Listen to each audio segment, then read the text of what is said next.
अखिलेश यादव की तरफ से भी यहां पर डेंगू के मरीजों को लेकर सवाल उठाए गए। सरकार की ओर से ध्यान न देने की बात कही गई, लेकिन आंकड़ों के जरिए इस बात का जवाब दिया गया उत्तर प्रदेश के मुख्यमंत्री योगी आदित्यनाथ की ओर से।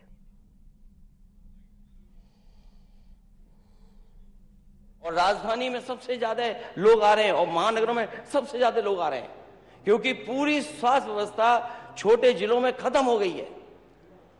आप यहां का पीजीआई उठा लीजिए, आप लोहिया इंस्टीट्यूट उठा लीजिए, बलरामपुर हॉस्पिटल उठा लीजिए, सिविल हॉस्पिटल उठा लीजिए, और इसके साथ साथ जो प्राइवेट संस्थान है, जब सरकारी अस्पताल में इलाज नहीं है तो मजबूरी में गरीब प्राइवेट में जा रहा है और प्राइवेट में जाकर के उसके साथ लूट हो रही है। इतनी लूट स्वास्थ्य विभाग के नाकामी की वजह से कभी गरीबों की नहीं हुई जो इस सरकार में हो रही है। प्रश्न ही उल्टा था,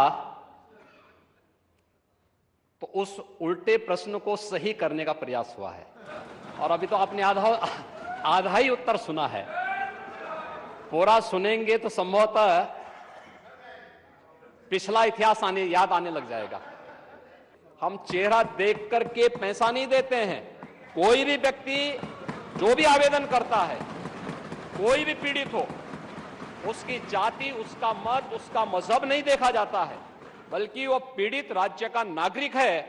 उसको प्रदेश में, देश में या दुनिया में जहां कहीं अच्छी स्वास्थ्य की सुविधा मिलती है, और सुविधा के लिए मुख्यमंत्री राहत कोष से भी हम पैसा देने में कोई कोताही, तमाम मान्य सदस्य विपक्ष में बैठे हुए हैं, वो हर व्यक्ति इस बात को कह सकता है।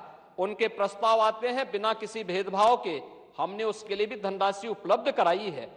आयुष्मान भारत और मुख्यमंत्री जन आरोग्य योजना भी है, आभारी आदरणीय प्रधानमंत्री जी के, जिन्होंने आयुष्मान भारत जैसी योजना दी, जिसमें हर गरीब से गरीब व्यक्ति भी आज अपना उपचार किसी भी अच्छे कॉर्पोरेट हॉस्पिटल में भी करा सकता है, और देश में भी करा सकता है, दुनिया में भी कहीं करा सकता है। हर वर्ष की सुविधा उसको मिली है। मुख्यमंत्री जन आरोग्य योजना की सुविधा भी उसे दी गई है। इसके अलावा माननीय विधायकों को भी 25 लाख रुपए तक खर्च करने का अधिकार दिया गया है, और इसके साथ ही मुख्यमंत्री राहत कोष भी उसके लिए उपलब्ध है। इसलिए समस्या केवल इस बात की नहीं कि हम समस्या के समाधान की ओर जाएं, समस्या केवल हर मुद्दे का राजनीतिकरण करके समाज में अव्यवस्था पैदा करना, लोगों में असंतोष पैदा करने का जो कुत्सित प्रयास किया जाता है, वो तो कोरोना कालखंड में भी लोगों ने देख लिया था, जब आप लोग बहका रहे थे लोगों को कि वैक्सीन मत लगाना, ये मोदी वैक्सीन है, और लोगों को गुमराह कर रहे थे। परिणाम क्या है? मोदी जी के शासनकाल में, उनके मार्गदर्शन में हमारे वैज्ञानिकों के द्वारा बनाई गई दोनों वैक्सीन दुनिया की सबसे प्रभावी वैक्सीन है। दुनिया के अंदर तमाम देशों में कोरोना महामारी के मामले बढ़ते हुए दिखाई दे रहे हैं। भारत में कोरोना कंट्रोल है और उत्तर प्रदेश में भी पूरी तरह नियंत्रण में है, कहीं कोई समस्या नहीं है।